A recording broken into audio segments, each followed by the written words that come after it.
Hi, I'm Mary Kopczynski, the CEO of Regalytics, with your update on this week's 7,254 regulatory alerts. The regulator of the week is the Supreme Court of the United States, which raised eyebrows with a few rulings, from siding with pro-life parties, as well as scaling back powers of the EPA.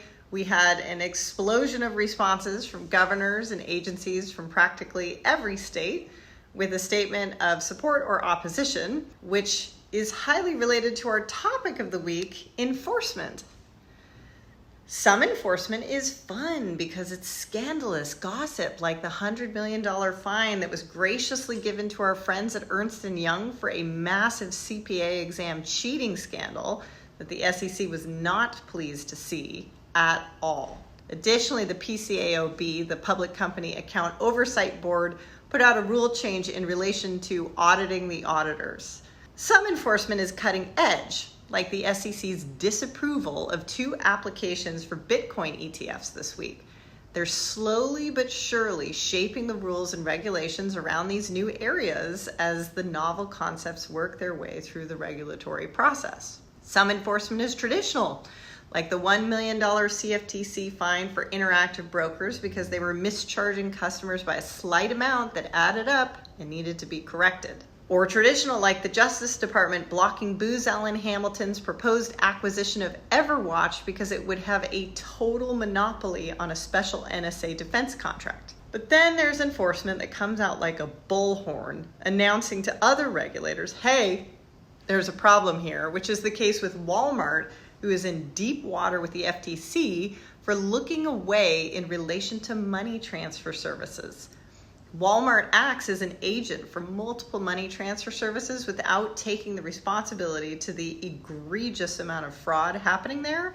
And the FTC observed in its complaint that in addition to its retail business, Walmart runs a thriving operations as a financial services provider. Oh, CFPB, got any thoughts on that? And then there's enforcement that's personal. This week, the SEC went after a guy who served as a chief compliance officer and either known or should have known that the firm's reps were supposed to be disclosing outside business activities, but whoopsies, didn't have a process for that.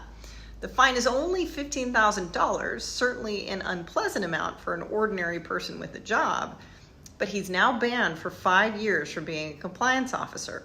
Hester Pierce had some words about this because certainly you don't want to scare high-quality people away from the task of compliance. Plus, you don't want companies to believe they can just scapegoat the compliance on one person. But in this one case, she thought it was the right thing to do. Then there's enforcement where the party is actually asking the regulator to do it, as in the case of the CFPB rescinding special regulatory treatment for another fintech in their sandbox. The fintech wanted to change its pricing strategies and asked to be regulated like the big boys so it could do so.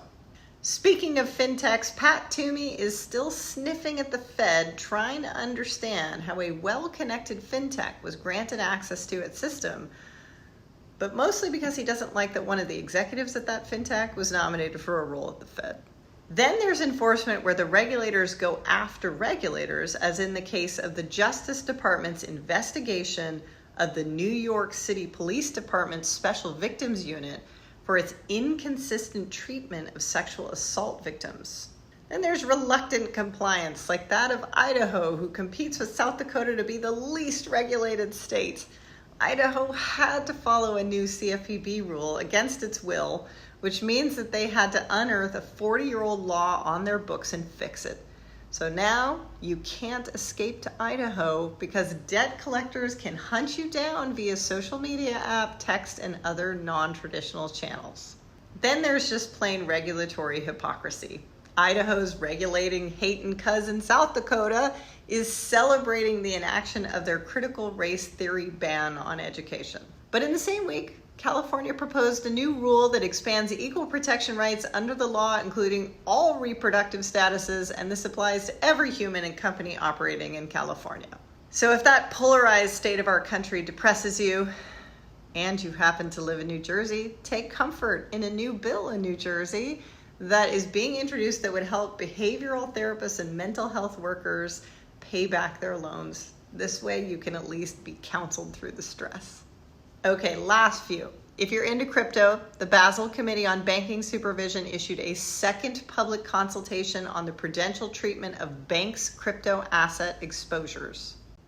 The Central Bank of Malaysia proposed a framework for the industry-wide climate risk stress testing exercise that is due in 2024. The White House announced this week that 61 of the largest U.S. hospital and health sector companies have signed on to the Health Sector Climate Pledge, committing to reduce greenhouse gas emissions 50% by 2030. And finally, if you're in Illinois, the Illinois EPA has announced the opening of the Electric Vehicle Rebate Program. And that's it this week for Regalytics. We have the most comprehensive, coherent, and customizable regulatory alerts tool in the world. Come and see how company after company is transforming their compliance with this kind of transparency. See you next Wednesday.